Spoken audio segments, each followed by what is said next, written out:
We're in the middle of Parshat Toldot, and we are up to the brachot. In the middle of the brachot, we're trying to make heads or tails of what transpires next. We talked already extensively about the psukim, pasuk by pasuk, so we're not going to start reviewing all the themes, all the issues. Let's just continue what we're up to, and that is the moment when Yaakov Avinu has responded to his mother that he thinks it's not going to work, which shows more than a small measure, a considerable measure, I think, of reluctance to go ahead with it, or at least misgivings about its chances for success. Vayomer Yaakov el Rivka in verse 11. We did learn this part already. Actually, this is a bit of review, but chapter 27 in Breisheet, verse 11. Vayomer Yaakov el Rivka imo hein Esav achi ish sa'ir v'anochi ish chalak. My brother is hairy. I am smooth. Ulayi musheni aviv. My father will feel me, touch me. As one who ruins things in the sense that I'm a scorner. I'm doing something that's deprecating to him by trying to fool him. And he'll place a curse upon me and not a blessing.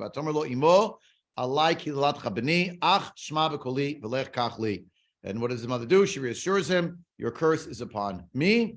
If there is one, it'll come upon me, but hearken to what I say and take the two kids that I asked for. Pasuk Yodalet, new material. Vayelech vayikach vayavei liimo vatasimo matamim kasher ahev aviv. Yaakov, even though he cooks lentil soup, he does not make the food here. He just brings the kids. But the cooking is actually done by his mother. It's his mother's style of cooking, you could say. Yeah. And the idea that she has quite a hand in it, not just in giving the eitzah, but actually in physically preparing the food. It's a meal that was prepared by both of them in a way. It was cooked up by both mother and son. Vayelech, vayikach, vayavei imo. Note the three verbs. He goes and he takes and he brings it. And the three verbs together implies that he did so in a speedy way. The verbs are together. Could have said Vayelech el, the Gedi Izim. He went to where the sheep were. He went to the pen. He went inside. He found them. He took them. He brought them. None of that. Instead, we open with the three verbs. When they're put together, it shows a certain speed. Not the first time in the Parsha that we learn about someone doing something in a speedy way. When we were learning about in Parsha Toldot, the way in which Esav was willing to trade away the bracha for the soup, you recall that it says that it's five verbs, one next to the other. And Nechama Leibowitz, Zichrona Tzadeket Livracha, explains that the five verbs to show that he was in a rush. Everything with him was coarse. Right, you'll find it there at the beginning of Rishon. He ran, he took it, he grabbed it, he sat, he drank, ate, but he got up and he abandoned the Bechorah. And here, Yaakov goes ahead and he does this, but he brings it to his mother, and she's the one who cooks the food. Karen, question or comment, and then Jean. Just very quickly, I when I read it myself, looked at all those verbs as a sign that every step was conscious on his part. Fine, but the point is, it didn't drag. He didn't drag it out. He listened to what his mother said. Drag it out, but step by step, he had consciousness of what he was doing, and those are little choices all along the way. Fine. Agreed. Okay, Jean. Well, it has to. He has a time crunch too, because if he's going to get this done before Esav comes back, he doesn't know how long it's going to take Esav to find a meal. The game he's looking for. So it has to be done fast, because if Esav comes back, it throws everything out of kilter. It's going to get caught. Yeah. Fair point. Could get caught. Thank you. Shelley? Okay, I'm going to go a little bit in the future, and based on the concept of Midah Keneged Midah, everything's going to come back to Yaakov later on in Lavan. So is this going to come back where Lavan is going to do something speedily, or one of his wives is going to do something speedily that tricks him? I mean, that is going to happen, isn't it? Which particular time? You tell me. There are things that are going to happen later on that are going to get him in trouble for making certain decisions, doing certain things in a surreptitious manner, even if those things have certain justification and are actually correct on a certain level. He's still going to get caught. Remember later on. But he do it speedily, like he is now. It's. You're saying that it's specifically the speed. Yes. Fair point. Well, let's keep going in the story together. It's a good question. Fair point. I would just suggest that we keep we keep going. By the way, to Karen's point from before, I take Gene's point as well. Of course, there's a practical reason you have to go quickly, but there was a part of him that does want the brachas. And the way he's being told by his mother is, I want you to follow my mitzvah, which he does, but there's also an aspect of he wants to get the brachas, so he doesn't want to tarry. So he goes to get it taken care of. Yeah, Karen? Yeah, we had this also with Avraham and the Akedah, where all of those steps were laid out. And one of the lessons we got back was the intention, that he had intention every step along the way. And I think that's maybe just one way to look is whether or not this is sort of an echo of that intention, not of the Akedah, but. Consider though that the Akedah, there's a 3-day journey, Davka, to show that his passion was not overriding. And in a fit of in a frenzied moment of religious zeal, that he did this. 3 days, consideration, conversation, So there is sort of that mix of alacrity to perform a mitzvah, and at the same time, a steady hand, considering what it means and what its consequences will be. By the by, last week, the Eved is running. He's constantly running. If you look at Parshat Chayisar, he's running to do things, running to do this, running to that. So there's also an element there. The next pasuk is also telling us about the need for a disguise. So at some level, sounds like even though the original reassurance of Rivka to Yaakov is, don't worry, your curse will really be on me, which is what happened. The curse that fell on Yaakov, of course, was the curse on Rivka as well. Beginning, by the way, with the family being ruptured and nobody being able to live together anymore, and ending, as Shelley already hinted at or mentioned, the fact that her death is not really recorded. It's sort of like, by the way, and why isn't it recorded? And what did it have to do with the consequences of what had happened here? But we'll get back to that. She clearly takes into account Yaakov's expressed reservation that he may get caught by making up him a disguise. V'tikach Rivka et bigdei Esav b'nah hagadol. Notice here he's suddenly in an interim stage recognized as her elder son.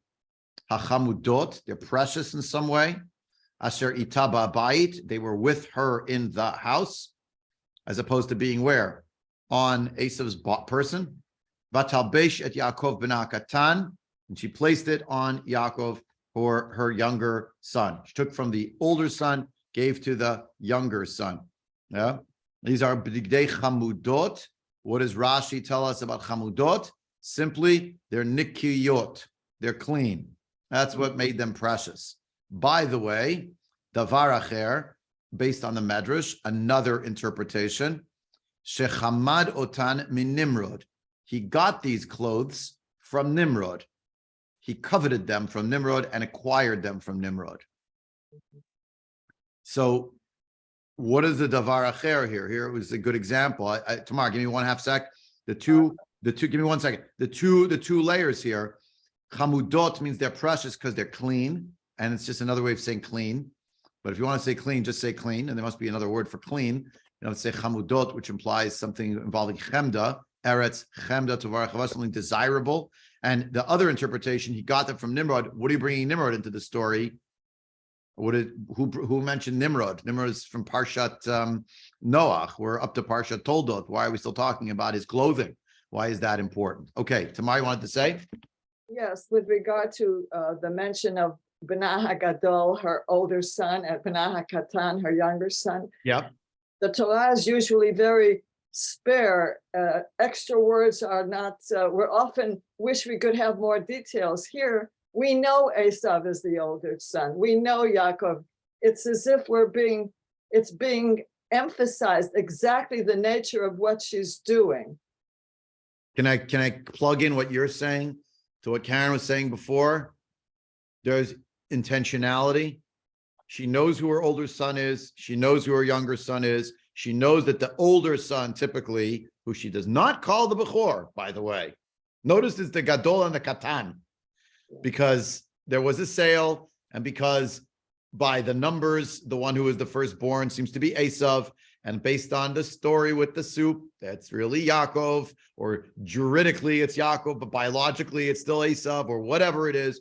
She knows what she's doing. The Ramban makes the point that you're making, Tamar, is Davka to emphasize. He actually uses the expression "laflig bi'inyan hatzadeket," to emphasize or exaggerate in the manner of the righteous woman, because those who give birth, they know who the older son is, who gets the bracha of the Bechor, and they know who the younger son is. And here he writes, "V'himi da'ata tzidkata katan v'rishat hagadol." So she knows of her knowledge the righteousness of the younger, the wickedness of the elder, and therefore she will try with all of her might to move the bracha and the honor from the elder son to the younger son. And that's going to be later on also. We saw last year in verse 42, Pasuk Membet. She finds out what the Divrei Esav Benah HaGadol, right? She calls her son Yaakov Benah HaKatan. And the idea here that there is a shift, it may be a little bit in what it means, because we're going to see that she is acknowledging who's the elder, who's the younger. But we said before, and at the beginning of the parsha, it talks about Yitzchak loves Esav because he brings some hunt in his mouth, and Rivka loves Yaakov, as if it was this atomized thing, like in a soap opera, Lahav L'Fei Avdallah, the good, the bad, the love, the hate, everything's so chalak. In real life, it's of course much more nuanced than that. And there's a real feeling here that even in the moment she's doing it, here it's to ferret out the Gadol and the Katan. She was not eliding the fact that there was a chronological difference between them, by the way, of minutes, but still a chronological difference. Later on in the Parsha, we saw, Lama eshkal shnechem yom echad, why should I be bereaved of both of you on the same day, was because she didn't want to lose her son Esav either. We hear certain glimmers of her love for Esav as well, but that didn't mean the choices that she made were necessarily, even-handed between the two, because of what she, again, according to the layer of the Medrash that we understand, there's a lot more that Esav's up to that is less spiritually healthy, engaged in violence and all different kinds of things. Shelley had another question, or was that your hand from before? No, I have a comment, and the comment is we should look careful. We should, in the back of our minds, have carefully that this is all in vain, because the blessing that Yitzchak actually gives to Yaakov would have been fine for Esav and wouldn't have had anything to do with continuing the spiritual heritage. So this is all in vain to split a family. And to a certain extent, it's a kind of sinat chinam that we're going to see later on with Yaakov's family that's going to go down into Malachim and stuff like that too. And maybe it should all be a lesson for us to proceed with a lot of caution and maybe communicate, because if she'd actually communicated with her husband, this might all not have happened.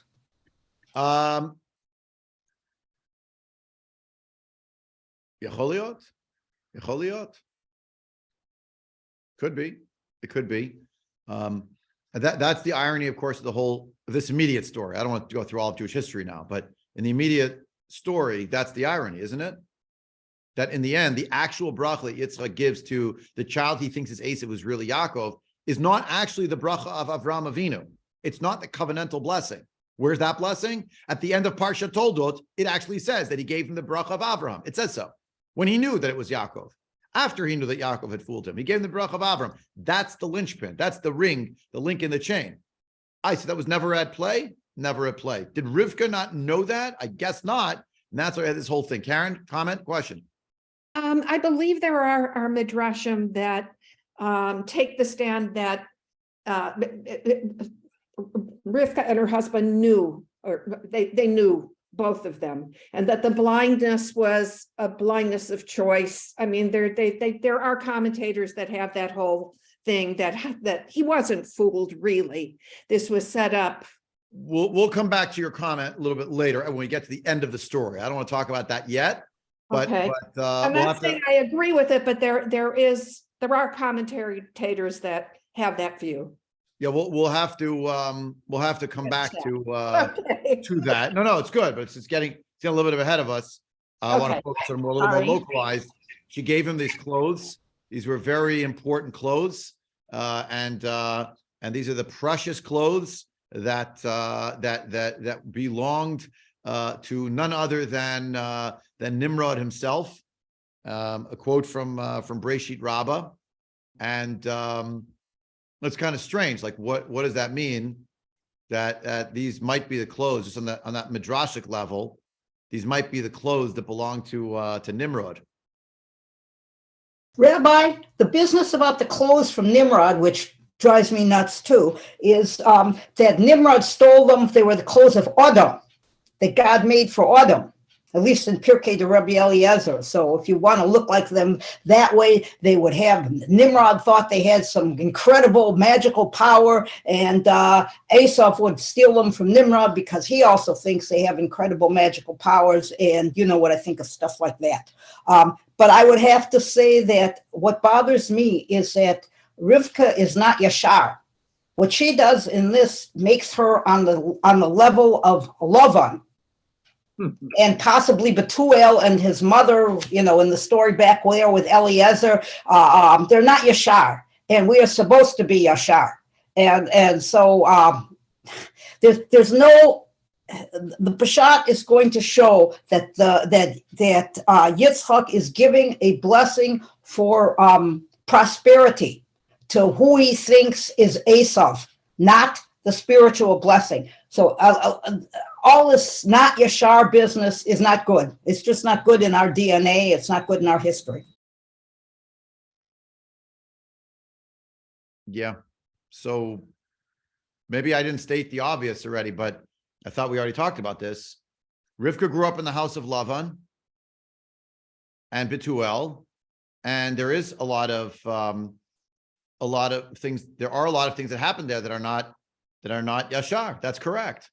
And in this instance, in her belief, she thinks that her husband, leaving Karen's comments on the side for now, we'll get to them, just a little early to start making that conversation happen.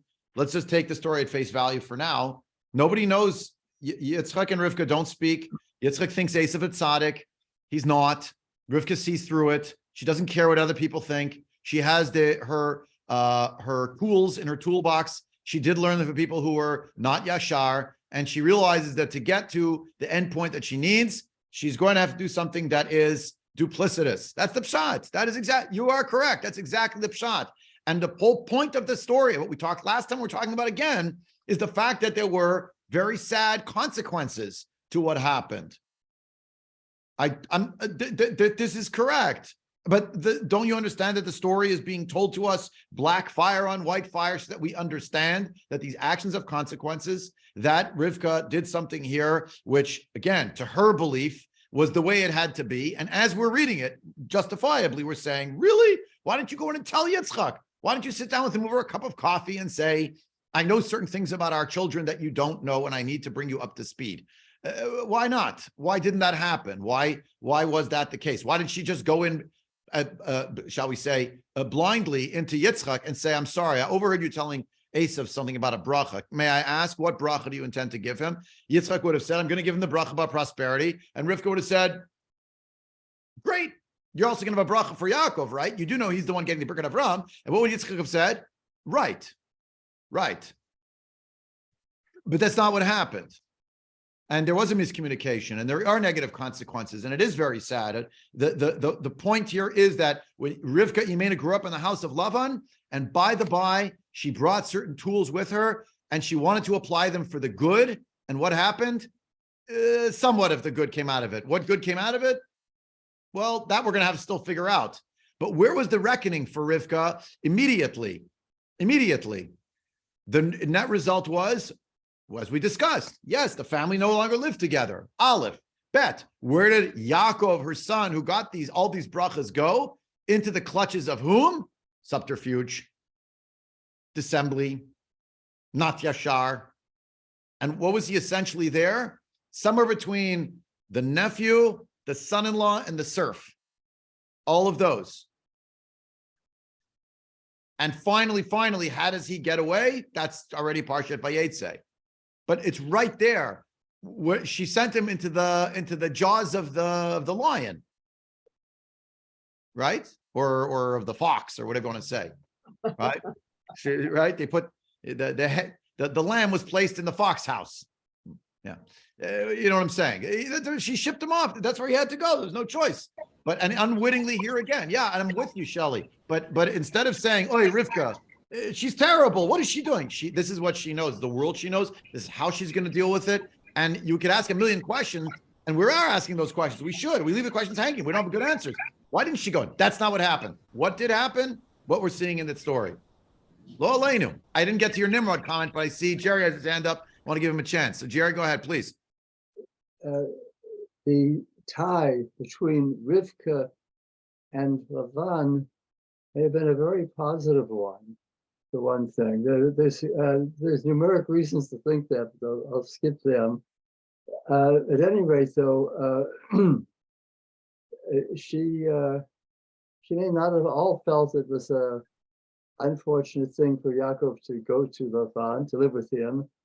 And the initial encounter with Yaakov and Lavan is quite cordial. Right.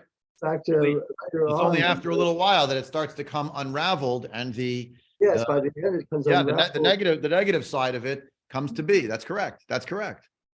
The dynamic begins very and very cordial, as you say. I would say even almost more than a cordial. It's warm, wonderful. Then it falls to pieces, and then it plays out for 20 years with the pieces falling apart. 20 plus. And that's what's going on right now in the story. She's dressing him up. She's giving him the food. He's going to go in. He's going to get the bracha, right? Everything hangs in the balance, and she's just going to do what she has to do to get him to get the brachas. By the way, there is a line of reasoning here that she doesn't think that Yitzchak's really going to give the Birkat Avram now to Esav, but even a bracha for prosperity. She doesn't think her son Esav is deserving of it or whatnot, But that's the reality of the story. And Yaakov owns part of this. Rivka owns part of this, and I think Esav also owns part of this because of the reality of, again, the fact that his line of work is actually talk about also intergenerational communication. What is a hunter? If not one who uses subterfuge in order to catch their quarry. That's what a hunter does. Which brings us to the code of Nimrod. Shelley, for your consideration, for other people's consideration, let's not get into the question of, as you said, the magic or what have you. Let's say that Adam Harishon had a particular coat made for him out of skins that is described in the Torah in Parshat Breisheet. Let's say that coat was a coat that was given to him when he was thrown out of Gan Eden as a consolation, as protection, insulation, and the like. And let's say that he lived in a world, the antediluvian world, where there was no license for him to kill animals. And because of that, let's hypothesize that actually Adam Harishon and the animals all got along. as in even the predatory animals had no interest in attacking people, which would explain why one of the elements of fear for Cain when he kills Hevel is whoever finds me will kill me. And it sounds almost like he's including the whole animal kingdom, which is why the Ramban describes among one of the theories, pet lovers, get ready, you'll be so happy that Hashem gives Cain a dog to protect him. That's one of the theories based on Midrashim. Again, is that actually historically what happened? The answer is definitive, maybe. Lom shaneh does not matter. What it literally happened? The answer is we don't 100% know. And the point is, I keep saying this, I've been saying it for many years, it doesn't matter. Think about the lessons that we're learning, Chazal are teaching us, and less about like, what is it? We just had this with, how old was Yitzchak at the Akedah? Well, he couldn't have been 2 ages, could he? He was only 1 age, not 2. Good. And why didn't the Torah tell us? Because we learn a lesson if he was 37, and we learn a lesson if he was younger. Yeah? How old is Rivka at the well? She's 3 years old. Well, does it say she's 3 years old? Well, no, but if you do the math, she's for sure 3 years old. Well, yes, of course, maybe, and maybe not. And why didn't the Torah tell us? Because when I'm talking to my 4-year-old daughter, if I'm blessed with a 4-year-old daughter, it makes sense that a 3-year-old could do amazing chesed and save the world and help animals in her 4-year-old self. Oh, that's great. And a teenage girl can understand what it means to feel threatened and to go out to the well and be the only one who's left, who's chaste in a culture that is depraved, and talk to a strange man and keep him at arm's length, but also not be so standoffish. She has no interaction and doesn't do kindness. And. So now, let's say in an antediluvian world, before the Mabul, Adam and Chava have this clothing. Cain realizes now a threat. Why? He committed a wanton act of violence against another creature. The animals see that. Are they going to attack him and kill him? God gives him, according to the Ramban at least, based on the Medrash, a dog. He's protected. But that coat is a coat that whoever wears it, the animals are calm. They remember, to the extent that I'm saying, right? That this is the coat of Adam Harishon. So then the animal kingdom goes into the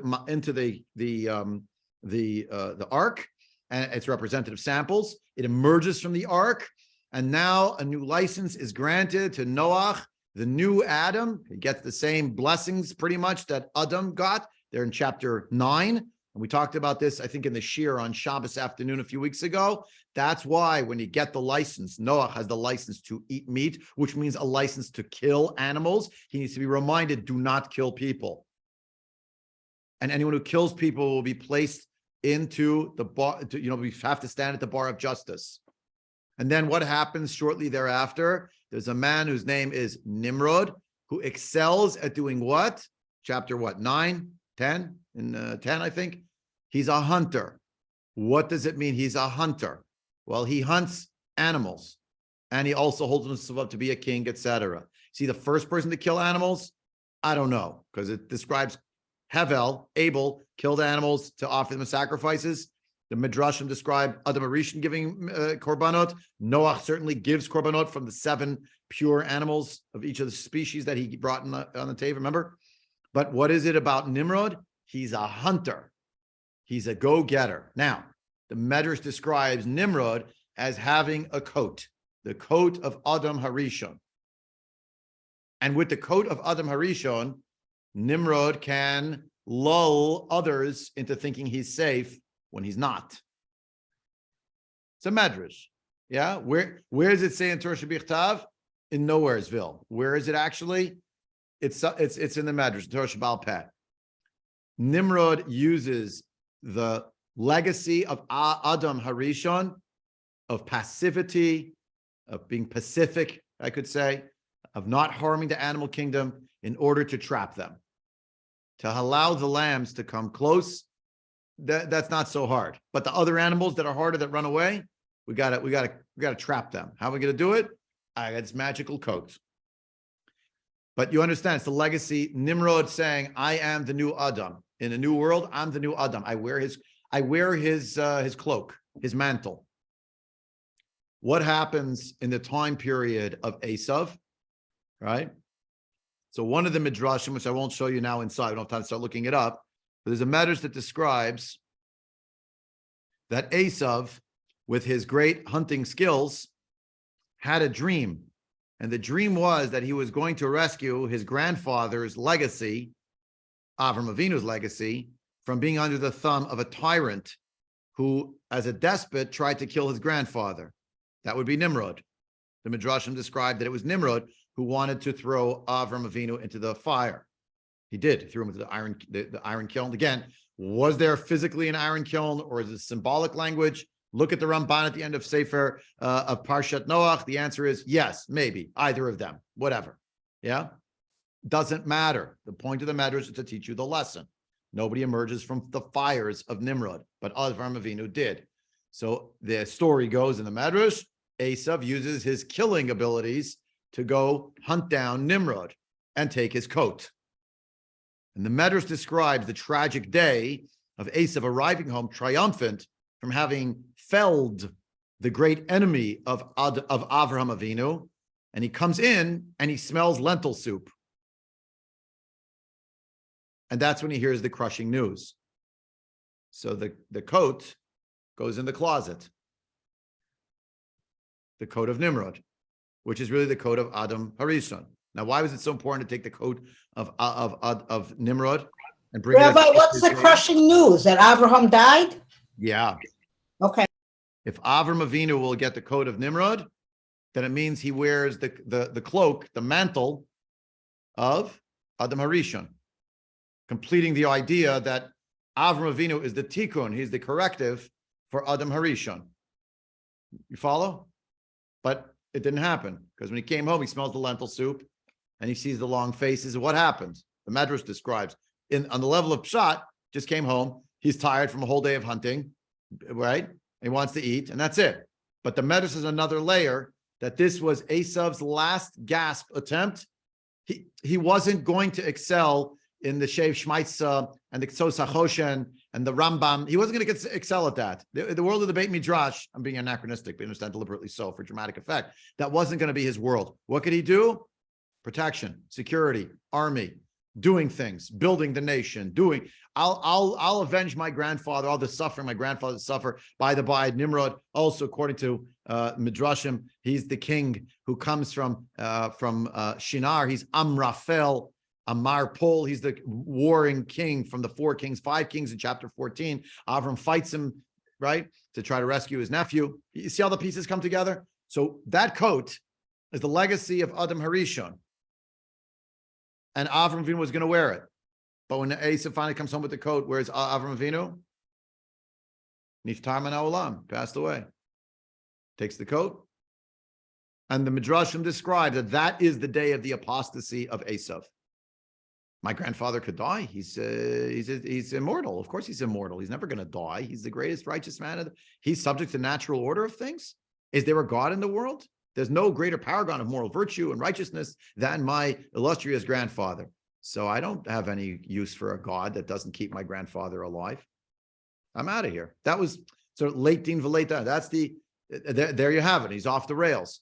Where does the coat make another appearance? Rashi over here. It's the coat of Nimrod that Esav desired. Now it's the big day chamudot, and these are the garments that Yaakov Avinu will be wearing. The garments that Zeta Avraham never got to wear, now Yaakov Avinu gets to wear. By the by, according to the Midrashim, very beautifully, when did Esav use the garments? Because they were sitting in the closet, they weren't out at the hunt. He used the garments whenever he would go in to take care of his father. If his grandfather couldn't wear the coat, he didn't want to give it to his father. He decided he'll wear it as an opportunity to honor his father. And this coat, of course, and that's the coat that has a smell. The aroma is the aroma of Gan Eden. It's Edenic because it was originally worn by someone who is from the Gan Eden. Yes, he got it. He got the clothing when he left Gan Eden. I get it. But again, you got to quit the world over here. And Medrash, you got to quit the world of hard-nosed facts. What's the actual historical? It might be what happened. That's not asking the right question. The question is, what is the representation? What does it mean that she took the clothing? Excuse me. Vatikach Rivka et bigdei Esav ben Hagadol hachamudot asher ita babayit. By the by, Rabbi Shimon ben Gamliel says, my whole life I took care of my father, and I only did 1/100th of what Esav did for his father. Right? So in other words, even though Chazal vilify Esav, in this he excelled. He had certain merits. He says, when I took care of my father, Shimon ben Gamliel was the Nasi. It was the Nasi, the head of the Sanhedrin Gadol. So he says, when I would go in, I wore dirty clothing. And when I would go out on the way in public, I would go in clean clothing. Esav, when he was taking care of his father, he would wear big day malchut, royal raiments. Why royal? Because it doesn't say here exactly the garments of Nimrod. That's another, but it's royal raiments of some sort. We could have connected and say, okay, the royal raiments of Nimrod, right? And he says that Esav would declare, it's not the honor of my father to serve him unless I'm wearing royal garb. Yeah. So that's what it means. These are the clothes, that are with him, with her in the house. Why are they with her? Why with the mother? Right? And there's some idea here that she was the one storing the clothing for the shimush of Abba. Mishamesh Abba, take care of the father of Yitzchak. Esav kept the clothing with Rivka. By the way, on the side, in a certain way, Esav perhaps views his mother Rivka as the coat closet. She's the storage for my real service, which is for my father. But for my mother, less kavod, no kavod, no relationship. Again, and we could talk till we're blue in the face. Is that her fault? Is it his fault? We'll go to therapy, blame the parents. We'll go in the chat room, we'll blame the children. It doesn't, whatever. The point is there was some challenging relationship that was going on over there.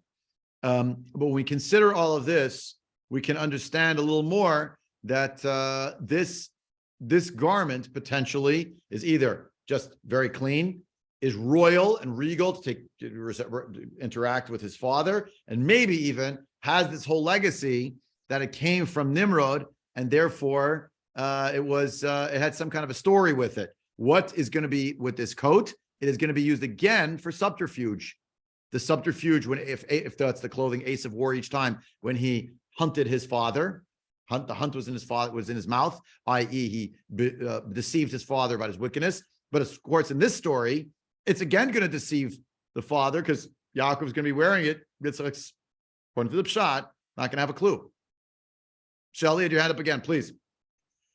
Okay, based on this kind of medrash, why wouldn't Esav give this to Yitzchak, who underwent the Akedah? Wouldn't he be the tikkun? The fact that he was not actually killed, or the fact that he actually died and came back, doesn't that make him the tikkun and the person that should have these clothes?